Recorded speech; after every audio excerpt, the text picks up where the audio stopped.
올려주시면 그 주연절이라는 날이 있는데요. 1월 6일이 주연절이었습니다. 이 주연절은 뭐냐면 예수님의 출현을 축하하는 기독교적 절기인데요. 우리 개신교는 거의 지키지 않습니다. 그래서 제가 이제 지금 카톨릭에서 기도를 배우고 있잖아요. 그러다 보니까 카톨릭은 주연절을 되게 중요하게 여깁니다. 그리고 성공회 있잖아요. 개신교의 한 분파인 성공회. 제가 옛날에 그 종교개혁 그때 얘기한 적 있죠. 이 성공회도 이날을 되게 중요하게 보는데, 이날이 왜 중요하냐면 우리 기독교에서는 카톨릭과 우리 개신교와 그 다음에 저 동방정교를 비롯한 우리 이 기독교에서는 이 예수님의 나타나심, 예수님의 출현을 기념하는 날이 이 주연절이기 때문에 그렇습니다. 이 날에 대해서 잠깐 설명을 하려고 하는데, 이게 제가 이제 자료를 찾아보니까 이 서방 기독교와 동방 기독교가 이 주연절을 조금 다른 의미로 보는데요. 서방 기독교는 동방 박사가 예수를 찾은 때, 이때를 주연절의 의미로 보통 보고요. 동방 기독교는 세례 요한이 예수에게 세례를 주었을 때 성령이 그에게 임하게 될 때를 주연절의 때로 보게 됩니다. 그런데 지금은 카톨릭도 사실은 서방 종교니까 동방 박사 얘기를 해야 되는데, 주연절을 얘기할 때는 일반적으로 세례 요한의 세례를 일반적으로 얘기합니다. 저도 개신교에 있을 때 주연절을 얘기한 기독교 목사님을 거의 본 적이 없는데, 그래도 만나본 분들은 거의 얘기할 때 성령이 세례 요한이 세례를 줄 때 성령이 하늘에서 임하게 되잖아요. 예수님께. 그 예수님께 임했던 그때를 주연절의 그때로 얘기하게 됩니다. 그래서 이 날이 이제 다시 기억해야 됩니다. 지난 날이고, 사실 저도 이렇게 이날에 이제 이 설교를 하진 못했어요. 이제 다른 교회도 가야 되고 막 이래서 그러긴 했지만, 이 주연절을 기억해야 됩니다. 성령이 우리에게 오신 날을, 예수님에게 오신 날을 기억하는 날이고, 결국엔 그 날이 우리에게 성령이 올 것을 미리 우리에게 보여준 날이라고 말할 수 있습니다. 어저께 제가 이제 청년들과 오늘 제가 모임이 잠깐 있어가지고 오늘 청년들과 어저께 북쉐어링을 줌으로 잠깐 했는데, 이제 질문 중에 하나가 그거였어요. 성령이 우리에게 임할 때 어떤 일이 일어나는가? 또 성령이 일어날 때 어떤 사람은 막 은혜를 받고 변화하는데 왜 특별한 사람만 그런 일이 일어나는가를 얘기하는데요.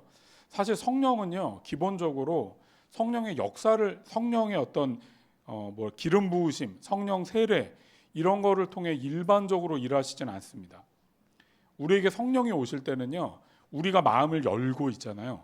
예수를 영접할 때 그때 성령이 우리에게 임하신다고 성경은 우리에게 되게 분명하게 이야기합니다. 그걸 얘기하는 게 요한일서 3장 20절이죠. 한번 같이 읽어볼까요? 제가 읽을게요. 이게 잘못되어 있네요. 제가 읽어보겠습니다. 요한일서 3장 20절. 보아라, 내가 문 밖에 서서 문을 두드리고 있다. 이거 죄송해요. 요한 계시록이네요. 제가 잘못 봤네. 제가 읽겠습니다. 보아라, 내가 문 밖에서 문을 두드리고 있다. 누구든지 내 음성을 듣고 문을 열면 나는 그에게로 들어가 그와 함께 먹고 그는 나와 함께 먹을 것이다. 이런 말씀이 계시록에 나와 있습니다. 예수님께서 우리에게 오실 때 어떻게 오시냐면 우리에게 이렇게 마음의 문을 두드리십니다. 누군가에게, 사실 많은 사람들에게. 제가 어제 쇼츠 보다가 갑자기 어떤 되게 유명한 여자 배우인데, 여자 배우가 갑자기 예수를 안 믿는 사람인데 어느 날 갑자기 예수님을 찾아야겠다는 생각이 들었다는 거야. 쇼츠 찾아보시면 나올지도 몰라. 여배우의 예수님 영접 사건. 그래서 이분이 그 남산으로 올라가면서 교회가 하나라도 나오면 자기 교회 들어가 예수님께 기도하겠다고 얘기를 했는데 교회가 안 나온 거야. 되게 서글프게 울다가 아는 언니를 만나 이제 교회를 가게 됐다는 얘기를 얘기를 해주는 데 있잖아요. 성령님께서 있잖아요. 어느 순간에게 우리에게 문을 두드리세요. 이렇게. 예상하지 못하게. 저는 제가 이제 선교도 여러 번 가보고 되게 많은 사람들을 상담해 보잖아요. 기도를 했을 때만 주님을 만나지 않아요. 진짜 기적과 같은 일이 여전히 일어납니다. 막 중앙아시아 이런데 기독교인들이 거의 없는 그곳에서 있잖아요. 그냥 그 감옥에 잡힌 정치범인데 감옥에 잡힌 한 사람이 감옥에 있는데 예수님이 나타난 거야. 예수님이 거기서 너가 알지 못하던 예수, 이 사람 이슬람이었는데 그 예수를 보고 거기서 영접합니다. 이 사람이 거기서 풀려난 다음에 어떻게 하냐면 그 교회가 있다고 말하는 자기가 살던 곳과 100km도 넘게 떨어져 있는 데를 돈이 없어서 걸어가다가 노숙을 하고 재워주는데 자고 하다가 교회를 찾아가요.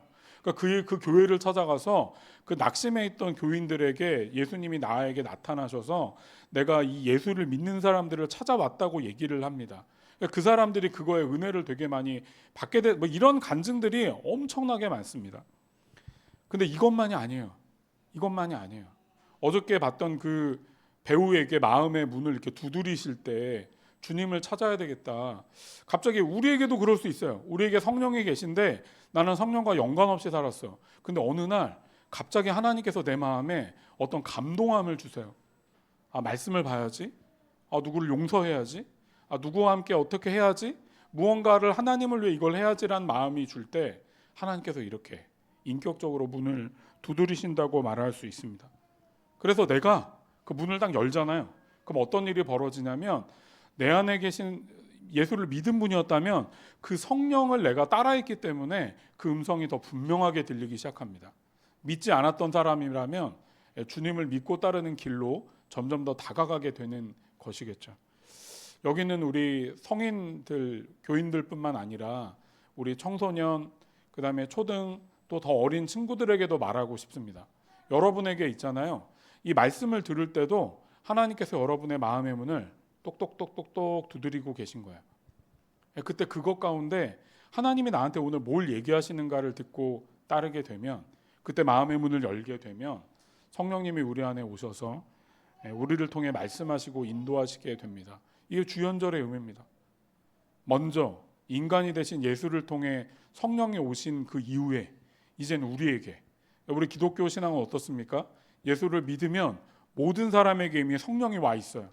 구약에는요, 왕, 제사장, 선지자 외에는 성령의 음성을 그렇게 듣는 사람이 없었어요. 그런데 이제는 예수를 믿는 모든 사람에게 성령이 임하셔서 그 음성을 들을 수 있습니다. 제가 어제부터 이제 그 침묵기도, 그 2026년도 상반기 침묵기도를 시작했습니다. 저희가 이제 외부에도 관심 있는 친구가 있어서 한 8명이 하게 됐는데, 너 사람들이 더 하고 싶다고 막 얘기한 사람들이 있었는데 저 8명 이상은 못 하겠어서 8명으로 이제 우선 끊고 기도를 합니다. 근데 이거를 하다 보면 영적 동반이라는 걸 해야 돼. 제가 이제 시켜주게 되거든요. 저랑 이제 기도에 관한 상담을 하는 시간이에요. 근데 요 얘기하다 보면 저한테 꼭 물어보는 게 있어요. 목사님, 저는요 예수님 음성을 들어본 적이 없는데 제가 이걸 들을 수 있을까요? 이게 뭐냐면 말씀기도 여러분 다 배우셨죠? 렉쇼딥이나 성경을 묵상하고 돌아본 다음에 하나님께 그거 갖고 담화를 해요. 이렇게 얘기를 해보는 거야. 근데 이제 그럴 때마다 두려움이 있는 사람들이 있어요. 내가 과연 하나님의 음성을 들을 수 있을까? 제가 지금 이 기도학교를 있잖아요. 그 부르짖는 기도학교는 되게 많이 했고 침묵기도학교는 이제 한 5번째 정도 되는 것 같은데, 침묵기도를 할 때마다 알게 되는 게 뭐냐면요, 하나님이 말씀하세요. 그걸 들을 수 있어요. 저 여러분께 다시 말하고 싶습니다. 1월 6일에 주연절이 지났습니다. 성령을 우리에게 주셨다고 했던 그 절기를 우리가 기억하면서 여러분 모두에게 있는 성령님, 그 성령님께 오늘 진짜 돌아가서 자기 전에, 아니면 여러분 뭐 아직 우리 어린 친구들은 공부할 때, 이럴 때, 아니면 또 엄마 아빠를 위해 뭔가 기도하고 싶을 때 하나님께 기도해 보시고 주님은 나에게 뭘 얘기하시나 들어보는, 그래서 우리가 주연절을 의미 있게 또 보내는 여러분들이 되기를 주님의 이름으로 축복합니다. 아멘이 나와야 되는, 아멘, 아멘 이렇게 하시면 돼. 네, 저희가 이제 그 온가족 예배 때는 가들리 플레이 때 했던 것들을 바탕으로 다시 이제 설교에서 어린아이도 좀 이해가 되고 우리 성인들도 조금 이해가 되는 시간을 갖기 때문에 설교가 너무 단순하고 쉬울 수 있지만, 저는 이제 그 제가 계속 가르치고 있잖아요. 뭔가 세미나도 열고 뭘 하고 있는데 하면서 배우는 게 뭐냐면 기초로 돌아가야 된다. 제가 최근에도 이제 되게 상담을 많이 해달라고 여러 사람을 만나게 되는데요. 신앙은 있잖아요. 기초에 있어요, 다. 그래서 여러분들이 되게 신비한 것들을 찾기보다는 내가 예전에 배웠던 걸 오늘 내가 경험하고 그것들을 따라 살고 있는가를 돌아보는 게 되게 중요합니다. 그래서 온가족 예배 때 조금 너무 단순한 이야기를 하시더라도 우리 성인 여러분들도 정말 이것이 나의 어떤 의미로 또 다가오는가를 고민해 보시면 좋겠습니다. 예, 오늘은 또 우리가 대림절을 마지막으로 지냈던 우리 어린 친구들이 보냈던 그 말씀의 본문을 가지고 여러분과 함께 좀 어떤 주제를 갖고 이야기해 보려고 합니다. 제가 얘기했습니다. 예수님 또 성령님은 우리의 마음을 인격적으로 부드럽게 두드리시는 분이라고 그렇게 얘기했습니다. 그런데 이 예수님이 정말 어떤 분인가 우리가 12월에도 잠깐 했지만 오늘도 그 이야기를 좀 해보려고 합니다. 말씀 한번 띄워주실래요? 제가 오늘 말씀 본문이 3개인데요. 그 한번 요거랑 다음 것도 있나요? 계속 우선은 5절 6절부터 마태복음 2장 5절과 6절입니다. 우리 같이 한번 읽어볼게요. 같이 읽겠습니다. 시작. 그들이 왕에게 말하였다. 유대 베들레헴입니다. 예언자가 이렇게 기록하여 놓았습니다. 너 유대 땅에 있는 베들레헴아, 너는 유대의 고을 가운데서 아주 작지 않다. 너에게서 통치자가 나올 것이니 그가 내 백성 이스라엘을 다스릴 것이다. 네, 이게 마태복음 2장 5절 6절에서 나온 말씀이고요. 그 다음 마태복음 1장 21절인데요. 있나요? 여기 있군요. 여기 같이 읽을게요. 1장 21절 시작. 너는 그 이름을 예수라고 하여라. 그가 자기 백성을 그들의 죄에서 구원할 것이다. 네, 감사합니다. 마지막은 누가복음 1장 31절 33절입니다. 같이 읽어보겠습니다. 시작.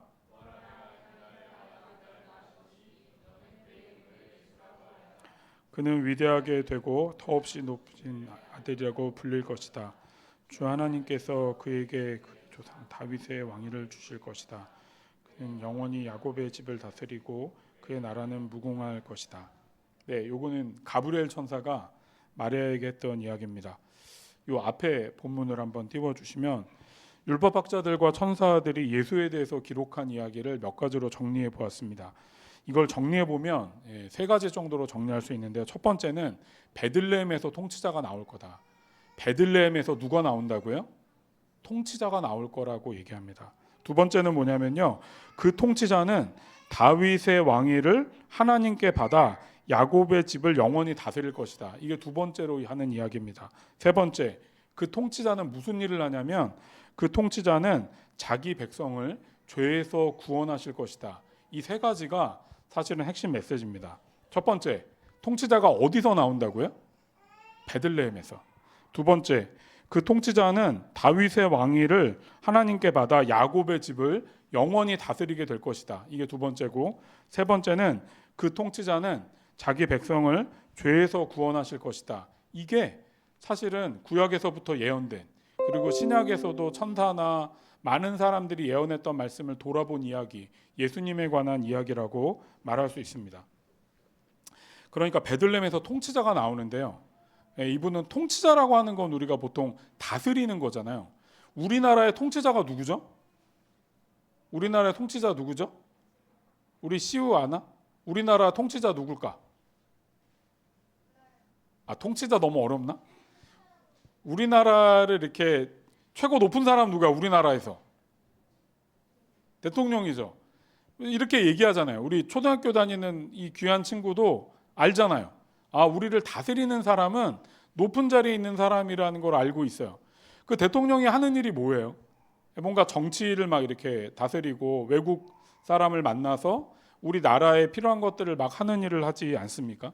그리고 어떤 면에서는 나라를 좋게 만드는 일을 하는 것들을 한다고 우리는 알고 있습니다. 그런데 있잖아요. 이 통치자는 좀 달라요. 성경에서 나온 이 통치자는 우리가 아는 통치자들과 좀 다릅니다. 통치자라고 말하니까 너무 높다. 그럼 조금 더 이제 낮춰볼까요? 여러분이 지금까지 만났던, 그래도 여러분에게 좋은 영향을 끼쳤던 지도자들이 있지 않을까요? 리더, 선생님, 이런 사람들 중에 여러분에게 가장 기억에 남는 사람은 누군가요? 이걸 생각해 보면 예수님이 그런 사람으로 우리에게 오셨다는 것과 약간 비교해 볼 수 있습니다.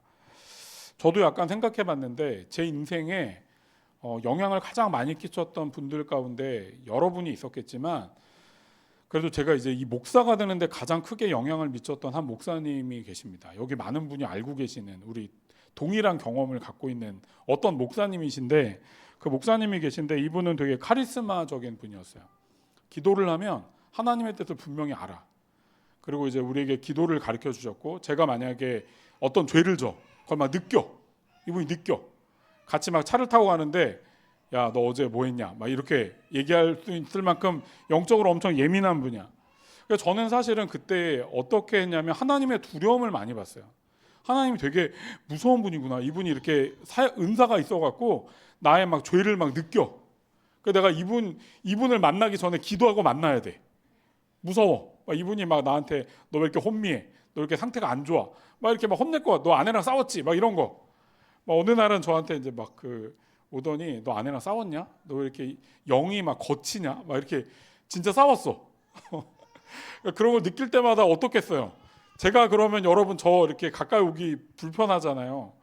제가 이런 얘기를 그래서 나도 아빠도 기도를 열심히 했다 우리 딸들한테 얘기했더니 가끔 우리 딸들이 와서 옛날이야 옛날 요즘에 이제 그런 얘기 안 했지만 우리 딸들이 와서 물어봐. 아빠 너 요즘 상태가 어떤 것 같아?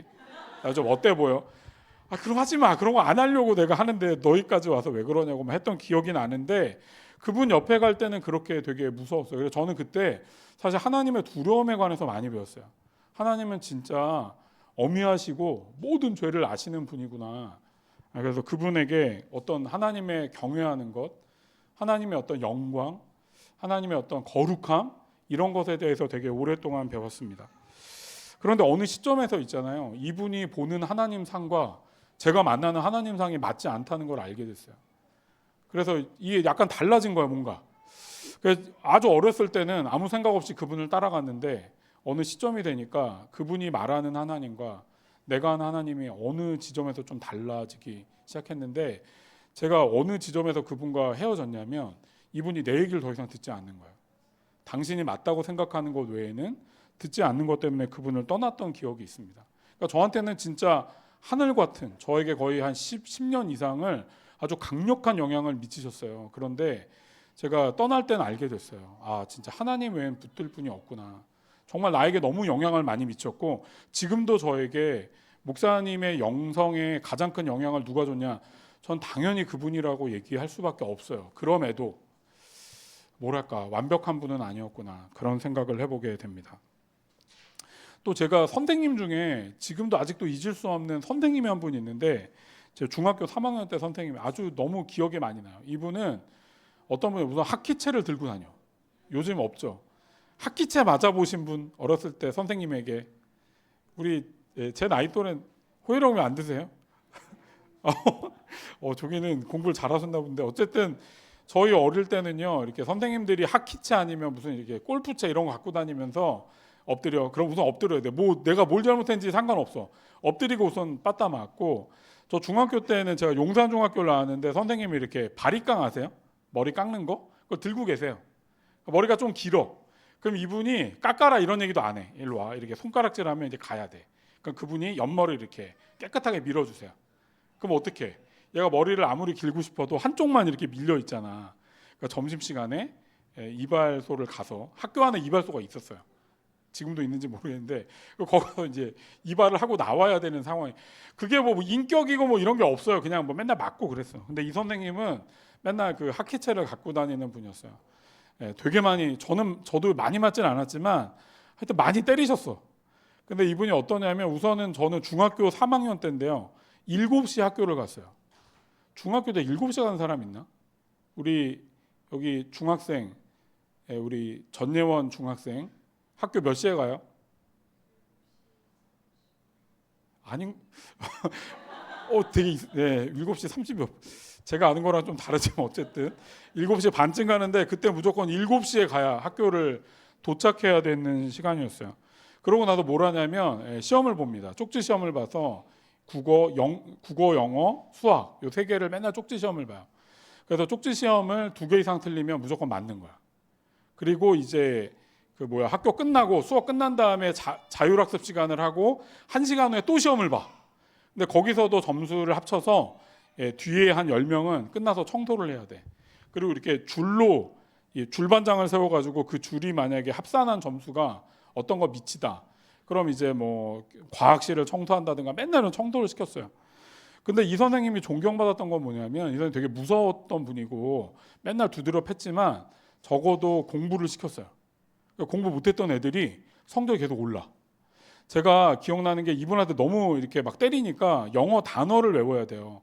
영어 단어장을 중학교 거 다 떼고 고등학교 거까지 다 떼서 저는 고등학교 때 영어 단어는 외우지 않았어요. 중학교 3학년 때 다 외웠어. 맨날 맞으면서 방학 때도 학교 나와가지고 문제 풀고 문제 못 풀면 못 가. 시험을 계속 봐가지고 점수가 몇 점 이상 안 되면 못 가가지고 시험을 그렇게 시켰어요. 그런데 이 선생님이 그래도 존경받았어요. 왜냐하면 이분 때문에 점수가 오르니까. 이 야만적인 행위로. 그래서 저는 사실 나중에 제가 크고 나 고등학생이 됐는데 자발적으로 선생님을 존경해서 스승의 날 때 찾아간 분은 이분밖에 없어요. 아, 되게 그래도 자기도 늦게까지 남아야 되잖아.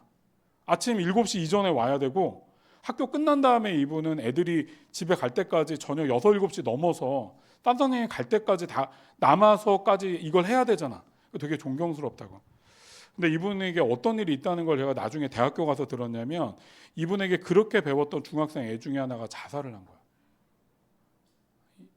그러니까 뭐랄까 옛날 시절에서는 그렇게 맞으면서 배웠어, 따라갔어, 맞기 싫어서 했는데 그 중에 어떤 애가 자기 이제 맞고 막 이러다 그렇다고 막 무작정 때린 건 아니에요. 그냥 이렇게 엉덩이를 때렸는데 그것들 때문에 이분에게 이 어떤 뭐랄까 자기 나름대로 힘들었나 보죠. 되게 어려운 마음에 자살을 했어요.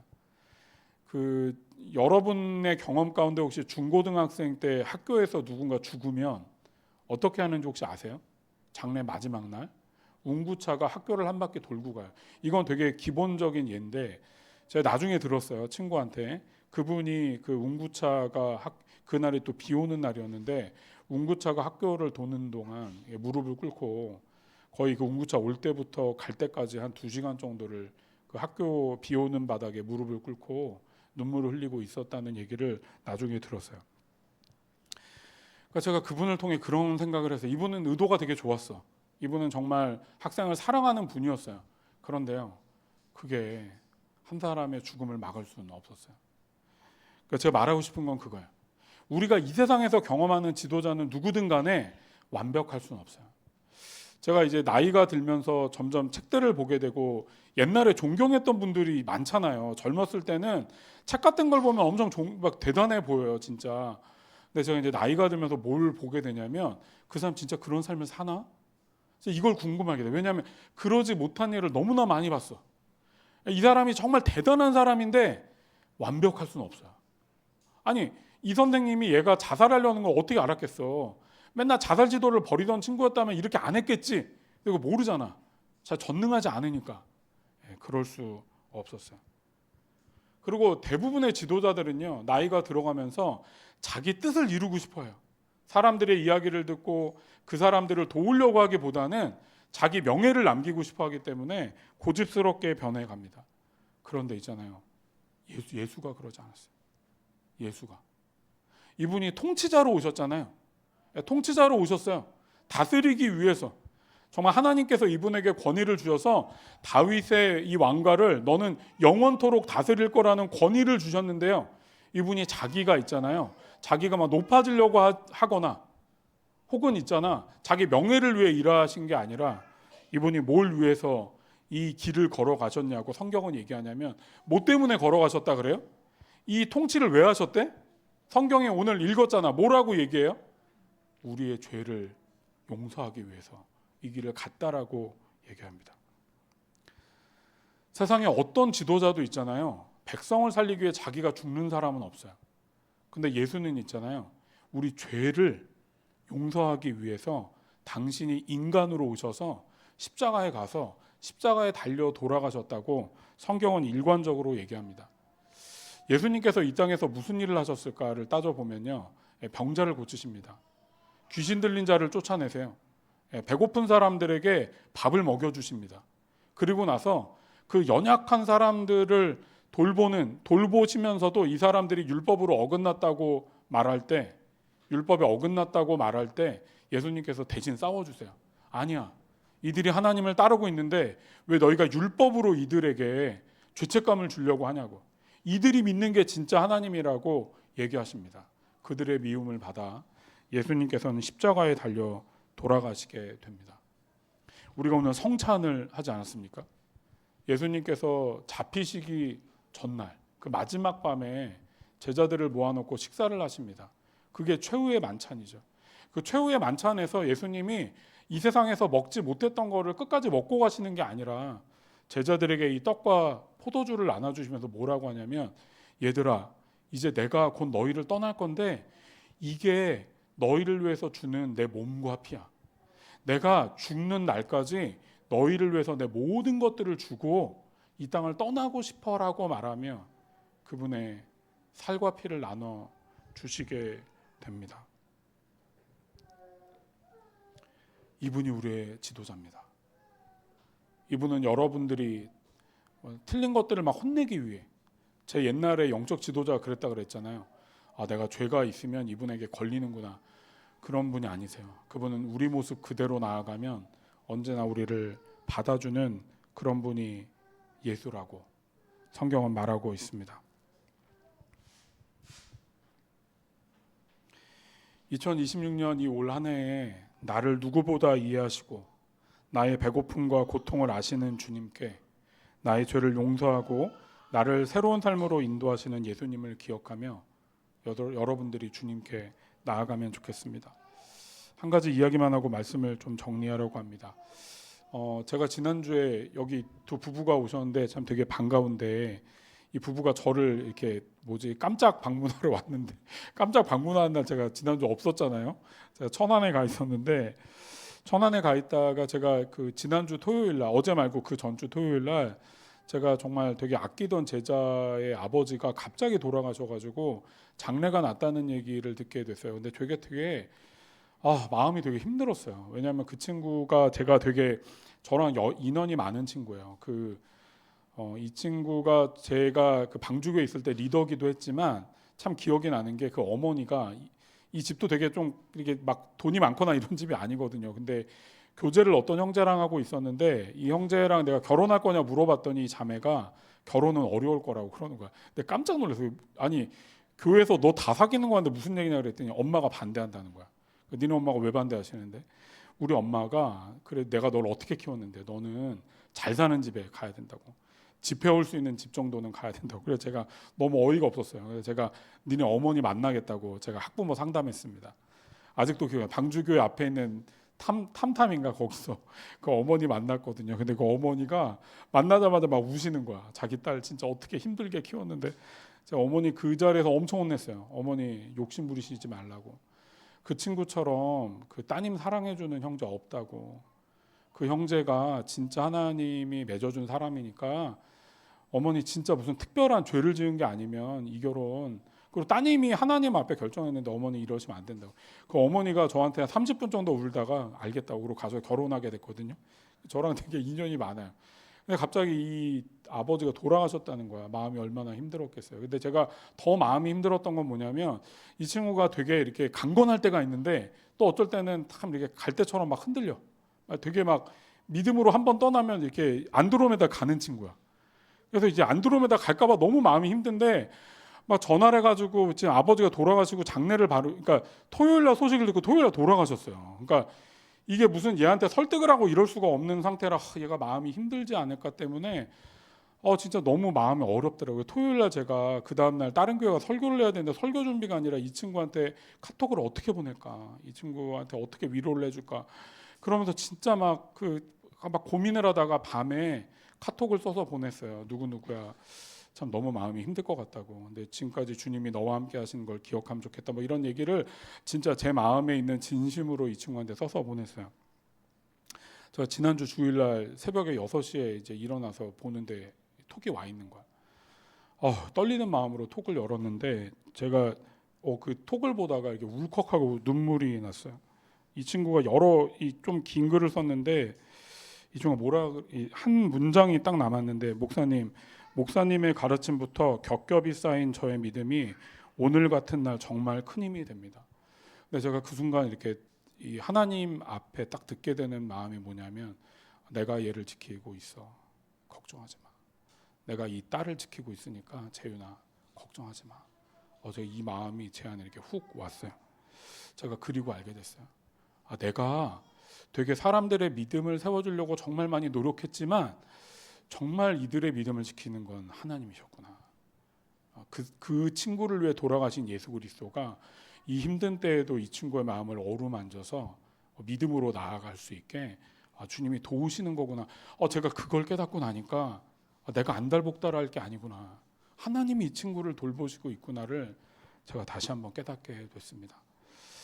사랑하는 주안의 교회 귀한 성도 여러분, 제가 사실 여러분의 믿음을 어떻게 도울까 많이 고민하다가 지난주에 이 사건을 통해서 좀 마음에 이렇게 남는 게 있어요. 내가 하는 게 아니지. 그래, 내가 하는 게 아니지. 나는 여러분을 위해 기도하고 말씀을 또 전할 겁니다. 그러나 주님께서, 여러분을 위해 죽으셨던 그 주님께서 여러분을 여전히 지켜보시고 여러분과 함께하고 계십니다. 그것들을 잊지 않고 2026년에 한 해를 또 살아가는 여러분과 제가 되기를 주님의 이름으로 축복합니다. 우리 마지막으로 한번 같이 기도하면 좋겠습니다.